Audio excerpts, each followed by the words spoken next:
Hello and welcome to the second webinar in our For a Better World of Work series at the Top Employers Institute. For those of you who are less familiar with our company, the Top Employers Institute is a certification company. We're focused on certifying top employers and certifying companies that offer the best conditions for their people to develop to ensure that together we create a better world of work and to make sure that people reach the optimum for themselves and for the companies they work for. So the biggest challenges that lie ahead. Okay, so if there's one thing, if we can go on to the next slide, if there's one thing that we learned during COVID-19 crisis, it was the importance of digitalization. Overnight, and I mean overnight, we had to send thousands of employees home with laptops or even physically help them transfer their desktop home. We had to set up VPNs, create communication channels like Skype and Zoom. And of course, this was possible because we have highly motivated people. So IT colleagues around the world rushed to the help of the business day and night, helping this happen. And very quickly, we need to find a quick way to communicate to 70% of our employees who were on the road and they needed immediate information. If you remember at the beginning of this situation, we were all terrified. We didn't know what's going on. So how do we get the word out to them to immediately inform them and reassure them that we are there for them? So when they asked the question, who fast-tracked digitalization, was it the CEO, the CIO, or COVID-19? We all know the answer. It was COVID-19.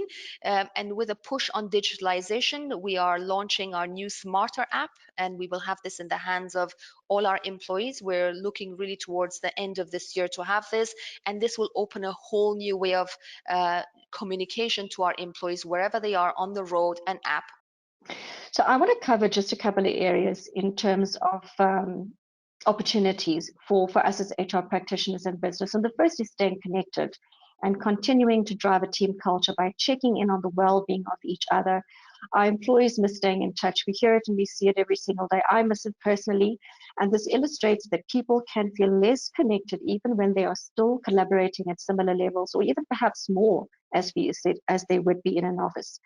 A study that was done by Microsoft's GMs out of the 365 collaboration apps, My Analytics and Workplace Analytics, found that the face-to-face interactions and meetings was the form of communication that made people happiest. And we see now that most of our digital platforms, even the one we're using today, have video capability and multiple apps and functions to make calls and meetings more interactive. So we really do need to find new and creative ways of using video functionality when working remotely, but as a priority to use it to check in on the well-being of team members and each other.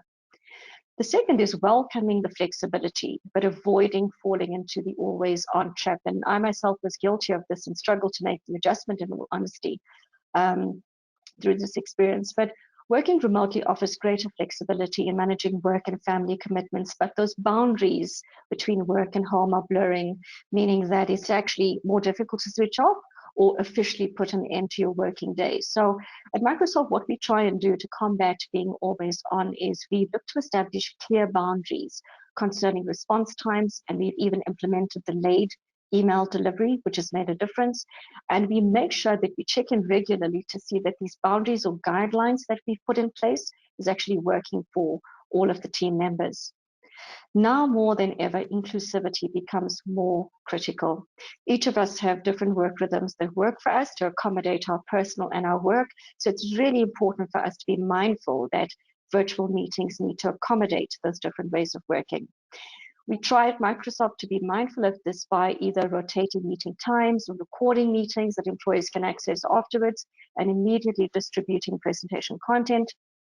We also have features on remote working that encourage and foster greater inclusivity.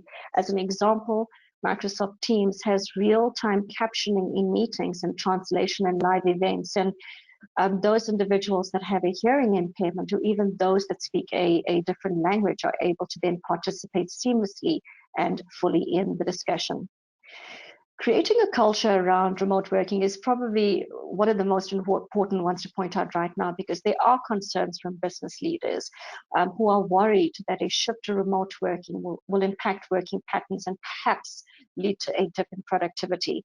But recently, this decision was taken out of all of our hands. But what we see is the opposite is true. And there are many, many studies available where you can have access to the data. As an example, one is a study of China's largest travel agency, where it was found that productivity increased by 13% when they shifted their call center staff to work from home.